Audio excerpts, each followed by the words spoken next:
Hello, everyone. Welcome to the session. The platform Teachers Tribe International Community is meant for us educators who wants to empower teachers community around the world through their knowledge, experiences, and skill. Dear teachers, if you want to join the most relentless community of teachers, then wait for the exit ticket, which will appear towards the end of the session. It will enable you to reflect on today's learning and earn a certificate. You can also join us as presenter through the same link. Today we have someone who dons many hats. He is an edupreneur. He was featured in Forbes India as a change maker. Please welcome Dr. Karandeep Singh. Over to you, Dr. Singh.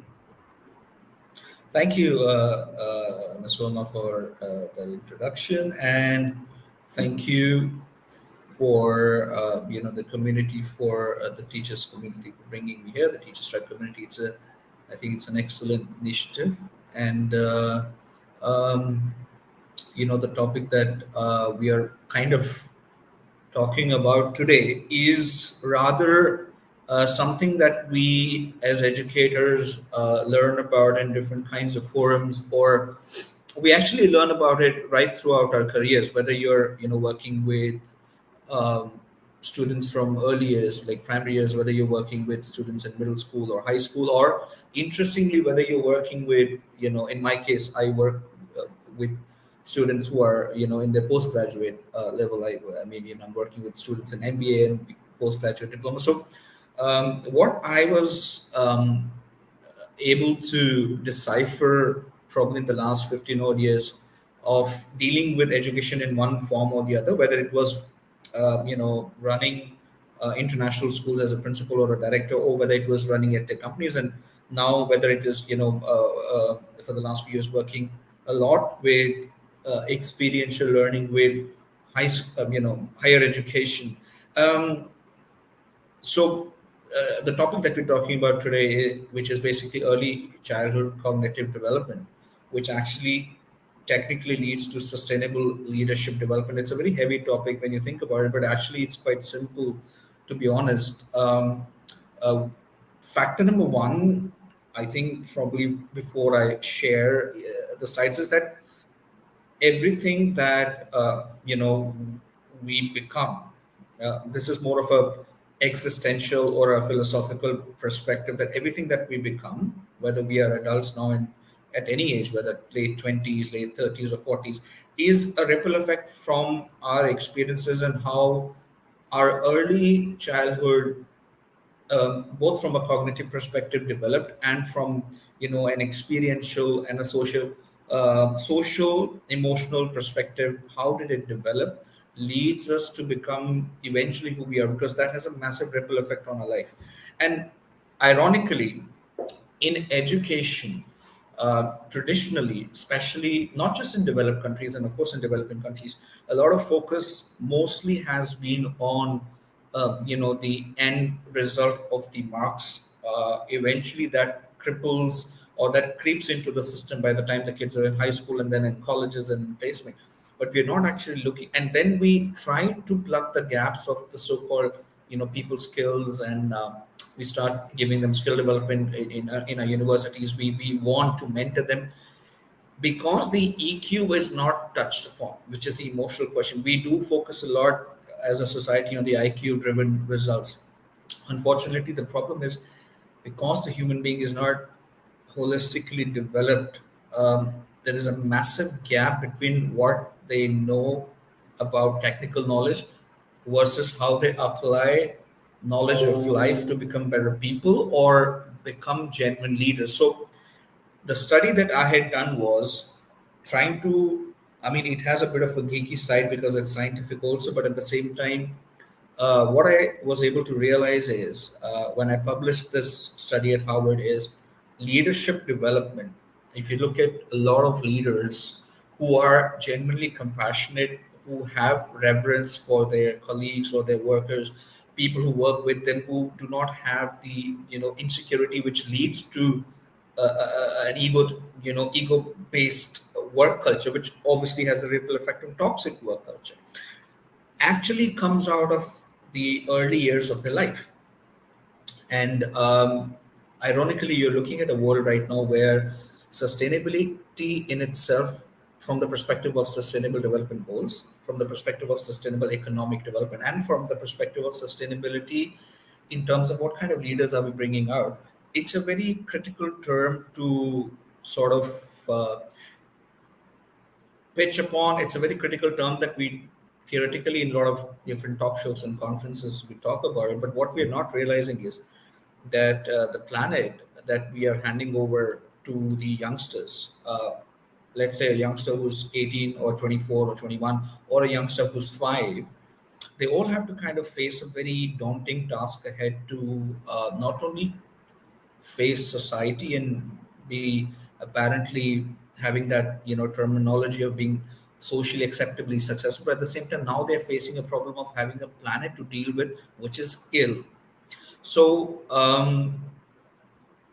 which adds to the genuine factor that you're living in a time where most of the developed parts of our world, also let's say in Europe, are undergoing turbulence of war, generated of course because of poor leadership, and which has a ripple effect, because if you look at the leaders who are unfortunately very autocratic and very dictatorial in their way of working, whether they are in the government sector, I mean running countries or running organizations, it always stems out from how their cognitive and meta cognition was developed in their first 5, 6, 7 years.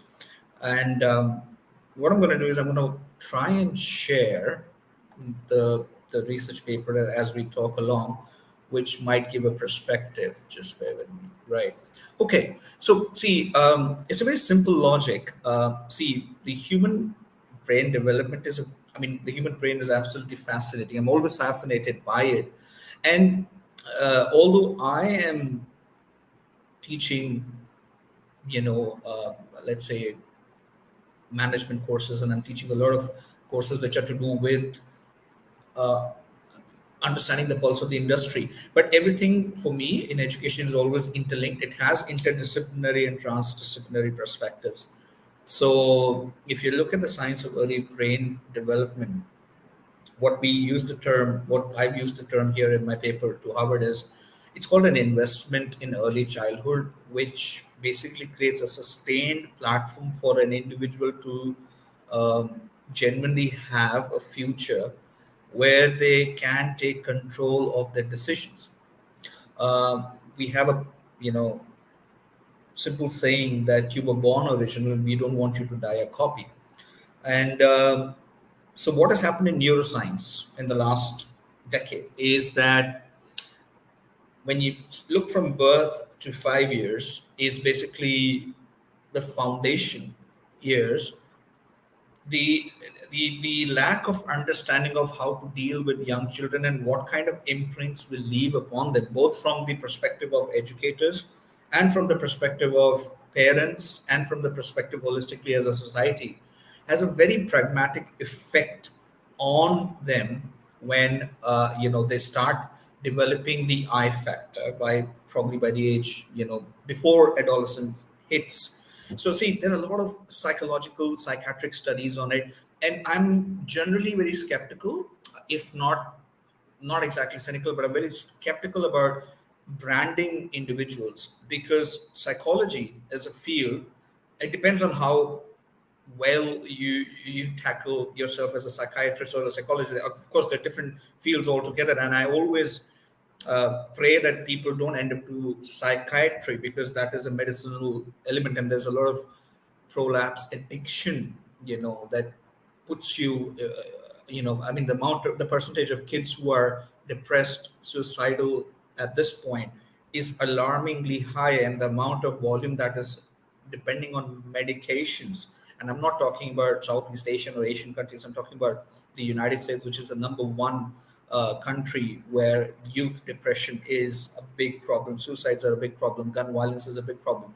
So the problem is the combination of a parent, the combination of the teacher, the combination of the education system, and the social strata has failed that young individual, which creates a version of that individual which does not go according to the, let's say, the prosperous or the collaborative or the compassionate norms of how we would want young people to be in society, it is not technically the fault of that young individual.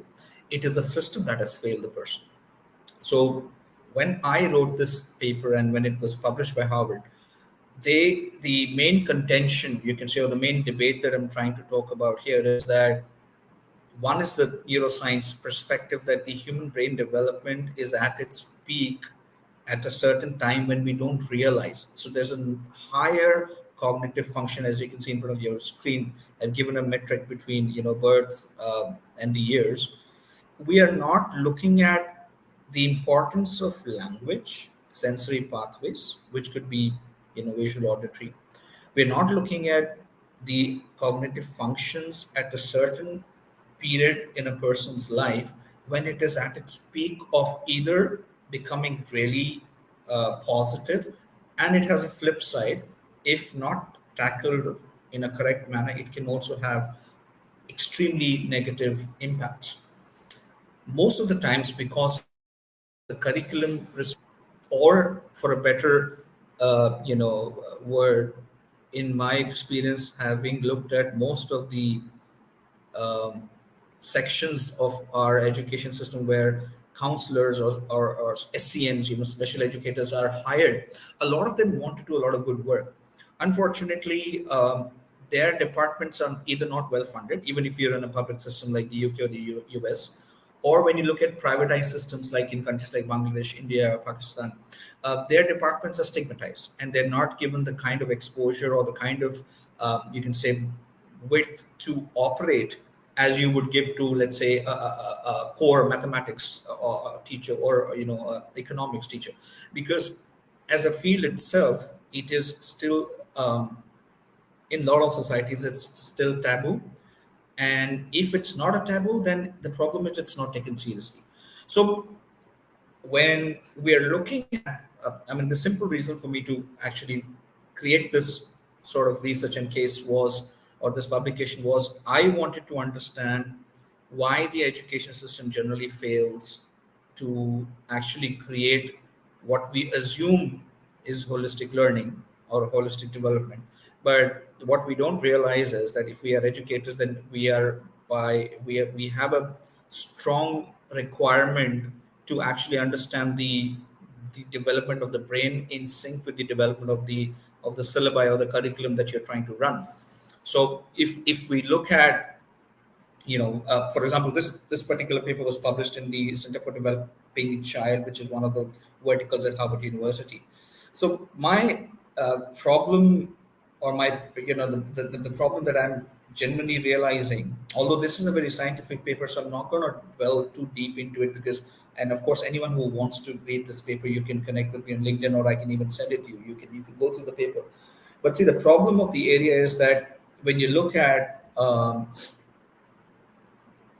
lot of this, because I have seen the spectrum from working with kids who are, between the primary years, right from kindergarten to upper kindergarten, and then having to work with kids who are in their final years of post graduation.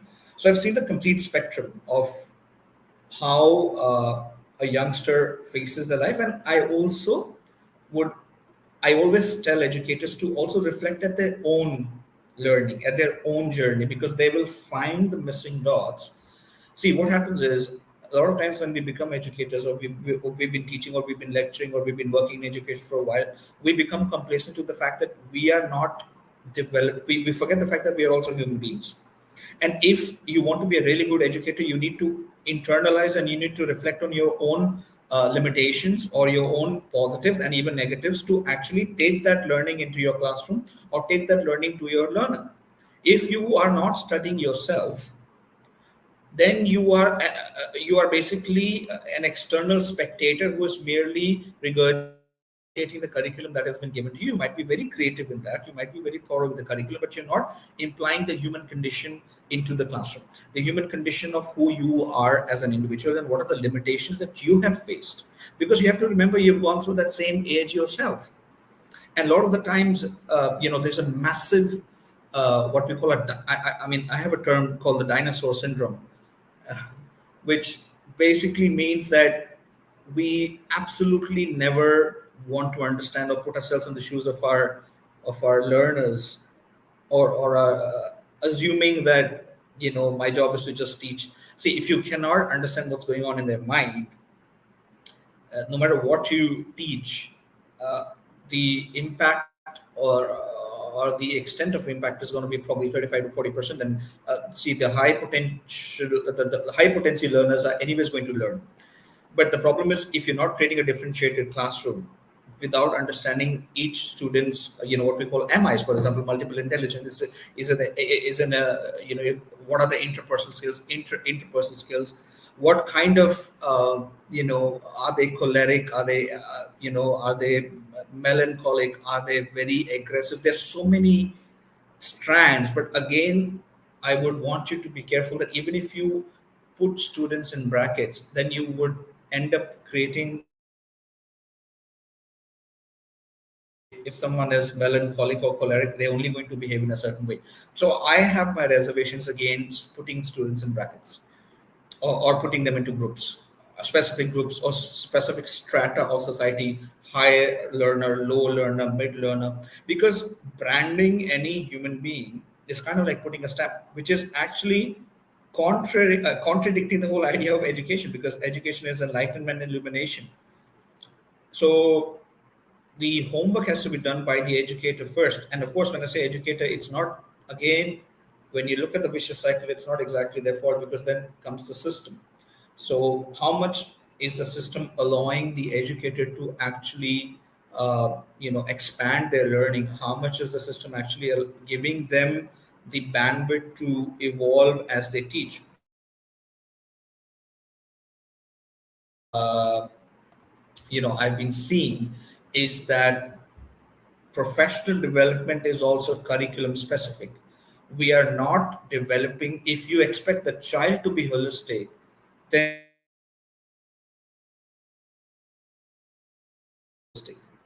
and if you expect the classroom to have differentiation where you're catering to you're catering to all spectrums of learning, segments, don't you think your staff room has to also be trained according to the strengths and weaknesses of your teachers?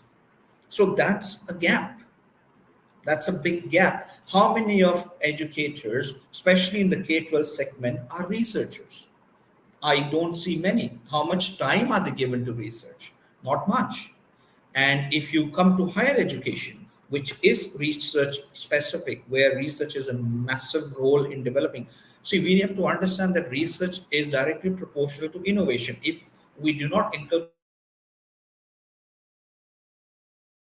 on what we know, then as educators, we are stagnating our learning spectrum, right? So,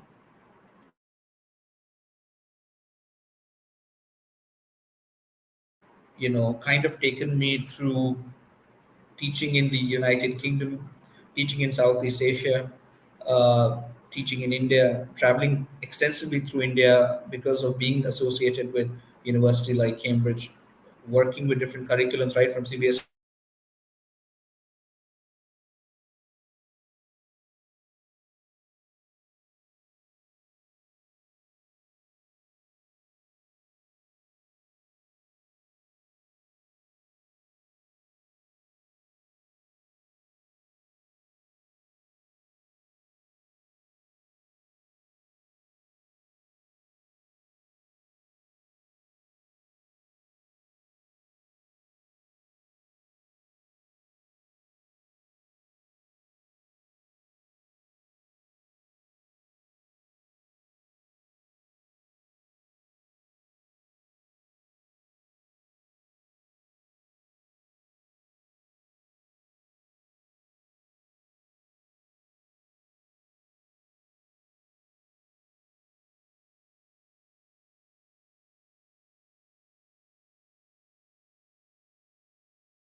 We lost you in between. We can carry on now.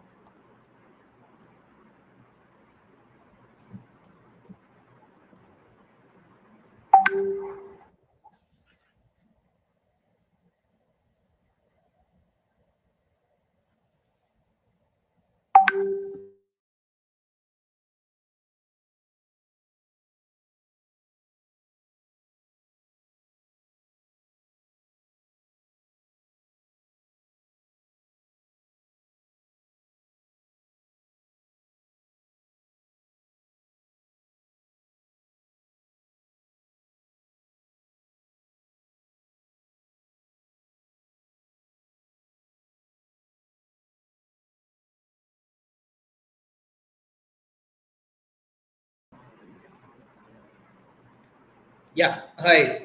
Apologies. I suppose there's been a bit of an internet lag there. I believe I'm back into the session. Right. So, yeah, I think there was a bit of there was a bit of an internet issue. I suppose I think I'm back now.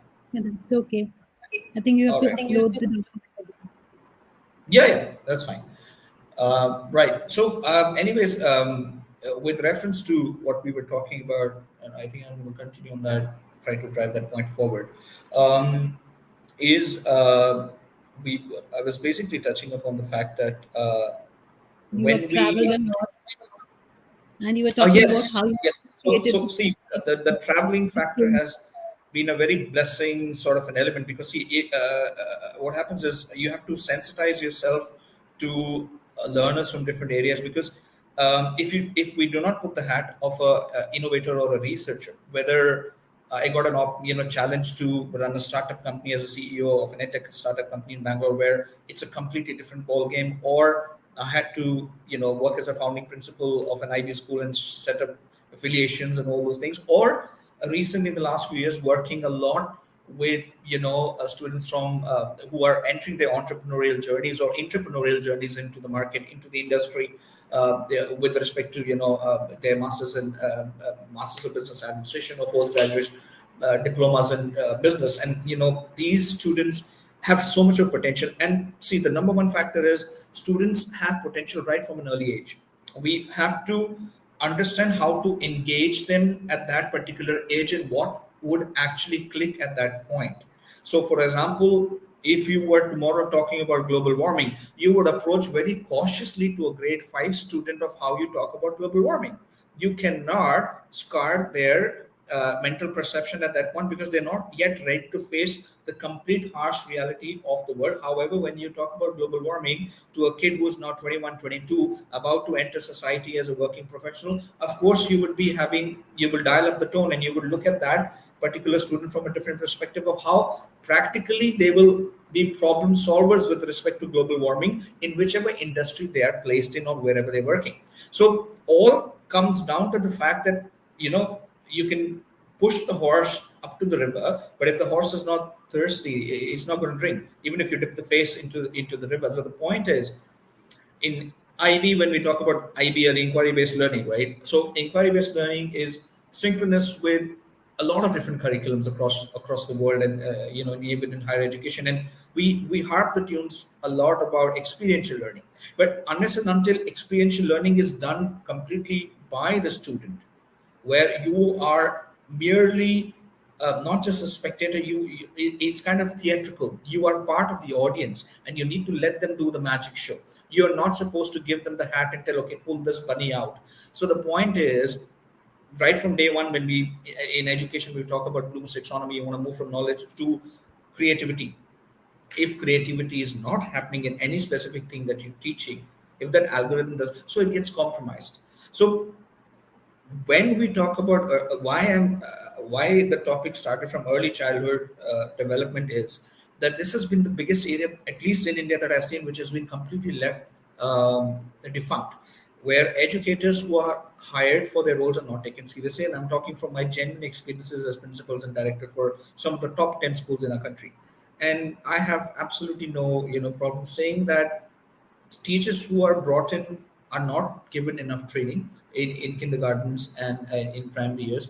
They're not given the maximum scope to actually understand themselves as also as educators, as individuals. And from the students perspective, there is very superficial and plasticized perspective of education. When I say plasticide, it means that it's not from the perspective of organic and sustainable toys or things that you put. That's a different topic, of course, but we are not giving them the perspective of looking at things in a very simplistic yet in a very holistic way. So if you look at curriculums even like Waldorf, which talks about education which is to do through nature. Now, in my experience, having worked with Waldorf education in India, unfortunately, it has been completely misconstrued or misunderstood as a simplistic cult. And there has always been a stereotype that Waldorf is actually a cult-based education. Unfortunately, if you take a curriculum but you want to brand it or you want to churn it in your perspective in your own way, you end up compromising the beauty of the curriculum.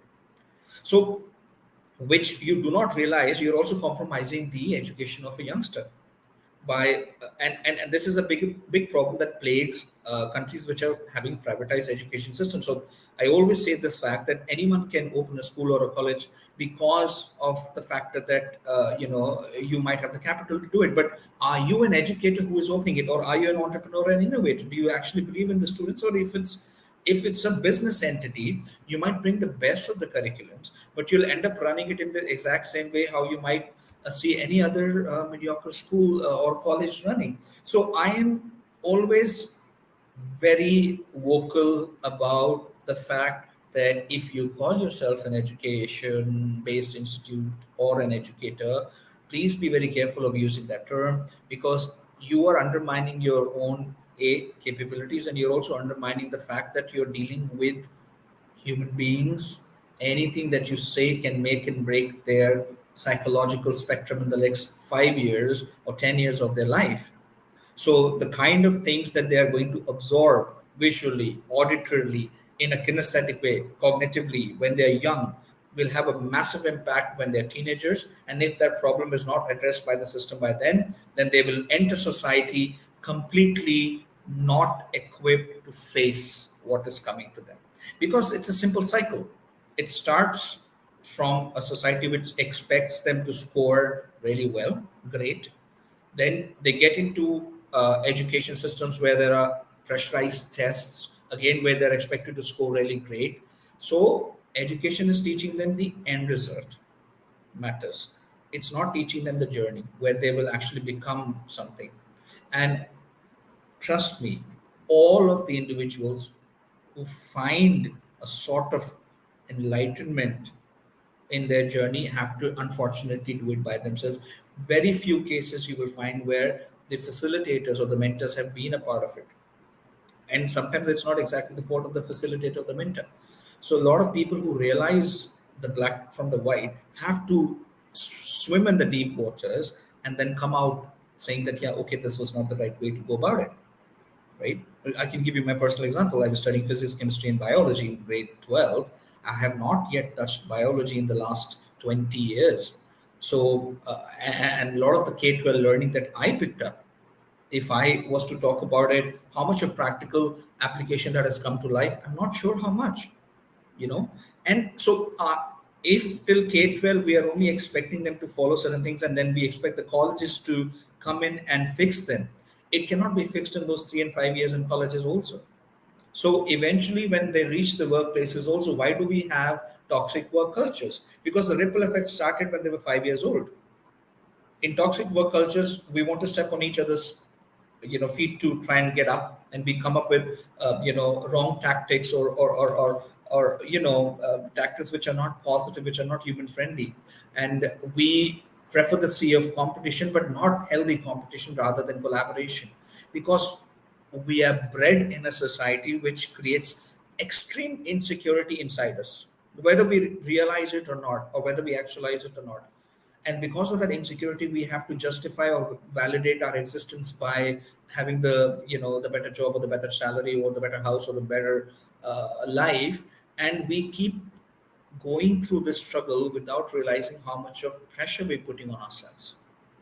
And a lot of people say that, okay, yes, do meditation, be mindful, do yoga. They are all great, but unless it is not internalized, until and unless the intellectual quotient of that particular human being does not self-reflect, every other tactic that you might try will not seep in.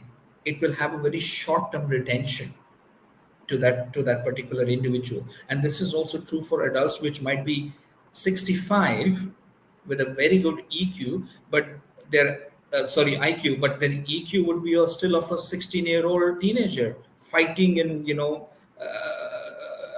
fighting themselves internally and fighting with everyone else because they have not yet found their space in the world.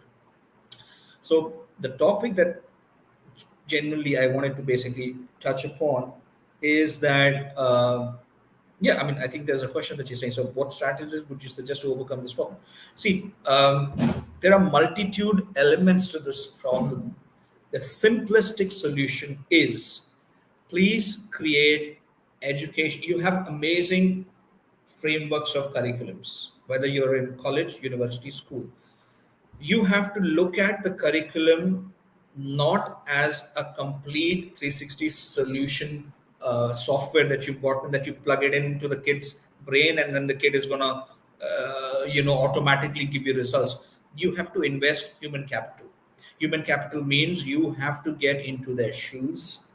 You have to make your management or wherever you're working, you have to make them aware about the factor that you as an educator have to also evolve. You need to research. The number one solution of this challenge is, I always say, collaboration, collaboration, collaboration, and research. If you are, we love talking about these fancy terms, collaborate, collaborate. But how many of us are creating some outcome of the collaboration? when when you want to collaborate, you're like, okay, yeah, we will do this, we will do that, great, but is there an outcome to your collaboration? Have you created something new that can actually add value to the educational society? So unless and until educators are given the space, the time, and the ecosystem to develop as intellectuals, as researchers, as innovators, just like any other field.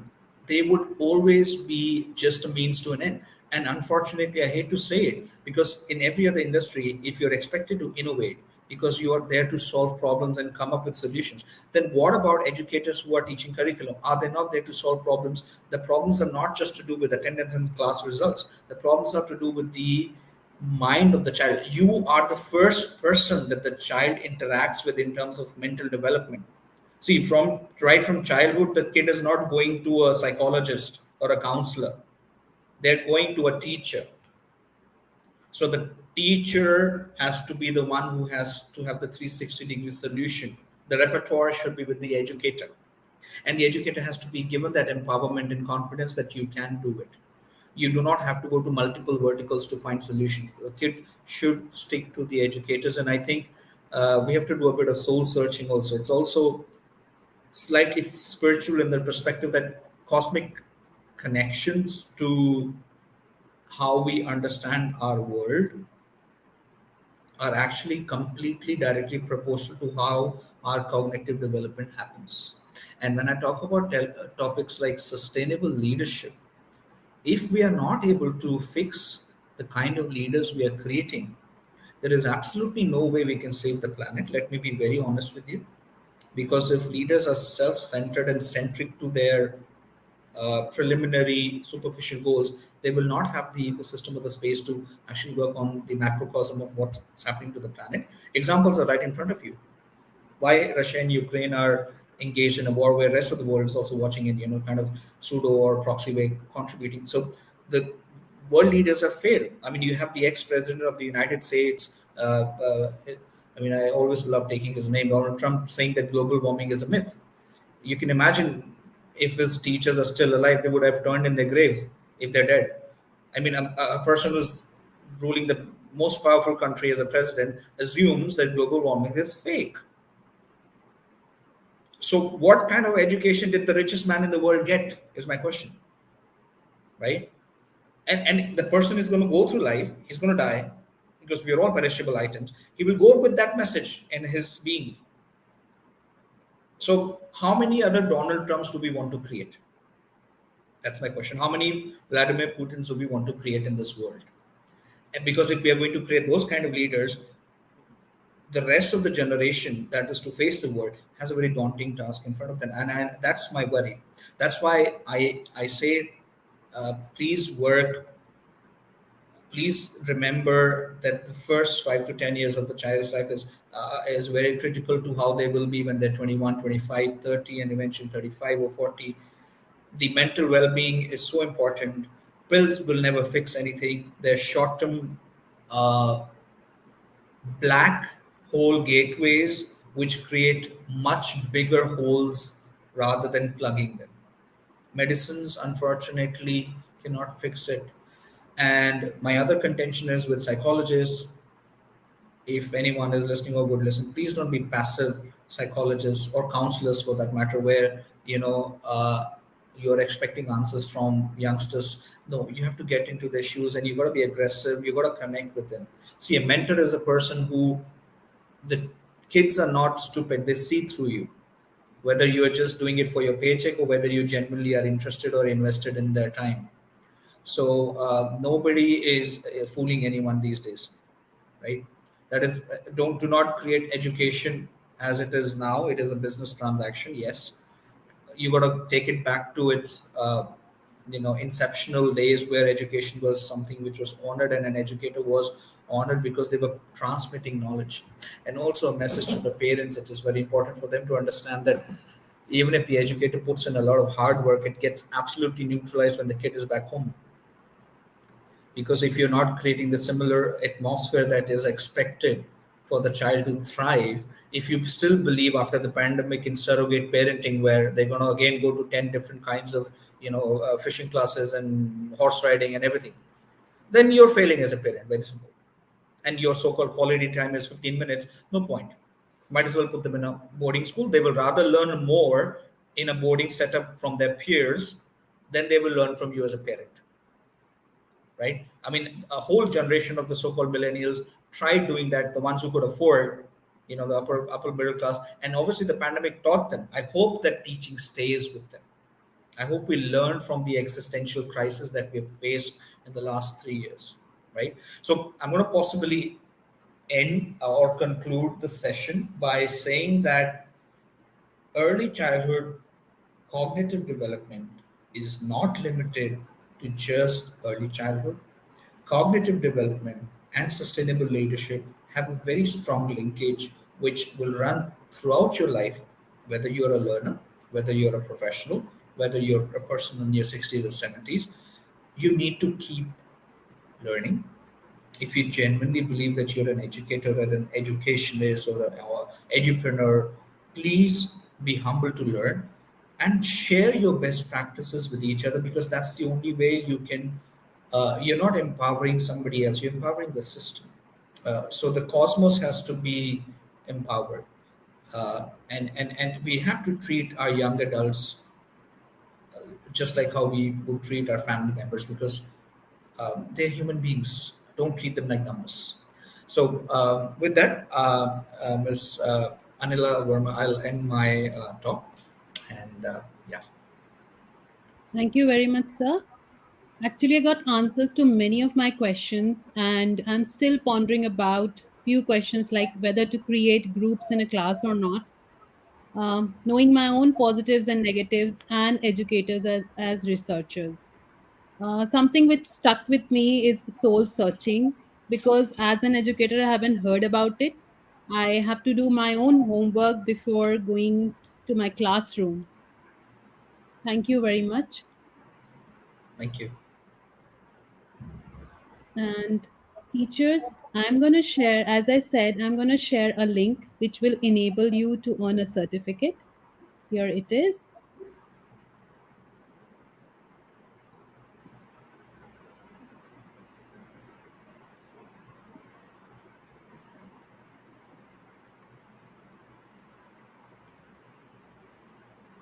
And here is the certificate of appreciation for all the learning that we had with you. Thank you once Sure. again. Thank you. Thank you. And we end here. All right. Thank you so much, Teachers Tribe International Community. Thank you, Ms. Verma, for being a good moderator, and best of luck to the organization ahead.